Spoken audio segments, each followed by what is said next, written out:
In this programming example, I'm going to show you the amazing feature of short circuit for the logical operators.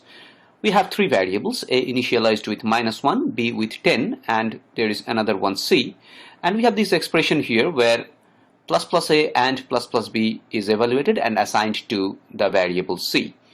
Now, AND operation is left to right associative. That means the left hand operand is going to be evaluated first, and then the right hand operand is going to be evaluated. Then the AND operation takes place. So if we go on with that, we can just guess the output by evaluating the expression manually. So first of all, ++a is going to be evaluated. This is pre-incrementation. So it's going to be 0 here. That means false. And then it is ++b. That's going to be 11 here. True. And we know that false and true is going to be false for the AND operation, and so therefore 0 is going to be assigned here to C. So we can expect the output to be something like this: C as 0, A as 0, and B as 11. I'm just executing the program and showing you that I'm fairly correct with this. Let me just execute the program. Here we go. Oops. It seems that we have made a mistake here because our expectation is not at all with the output. So here we expected C to be 0, so C is 0, correct. A to be 0, A is also 0, that's also correct, but we failed with B. The value of B we expected to be 11, but here it is 10. Now why this is so? In order to understand this, we need to understand the short circuit feature for the logical operators. And it's pretty logical actually.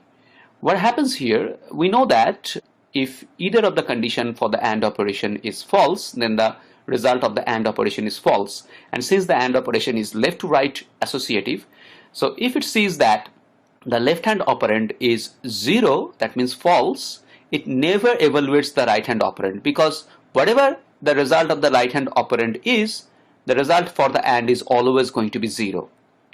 So in this case, since ++a actually evaluates to 0, that means false, it doesn't look at all to this ++b. So ++b is never evaluated. That means the value for b is never incremented.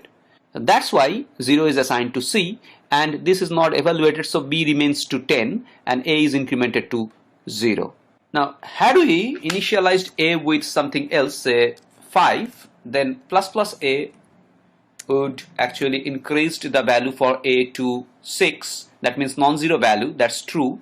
In that case, if the left hand operand is true, then it is going to evaluate the right hand operand. Then it needs to check the right hand operand for the result of AND operation. So the AND is now going to check for the evaluate for the right hand operand. So B is now going to be incremented to 11. Let me show you the result. So now the B is incremented to 11, and obviously A is 6. Non-zero value and non-zero value, that means true and true. The result is true, that's 1. C is 1. So the case is same for the OR operation as well. If we have something like this, say OR ++b, and we have here say 0.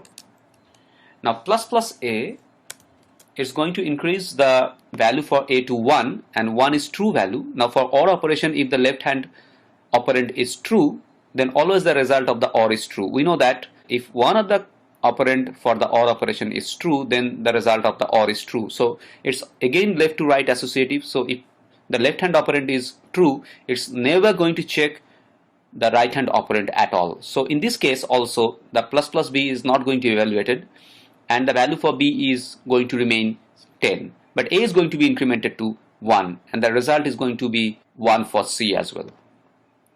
Here we go. You can see that b is 10, c is 1, and a is 1. b is never incremented to 11.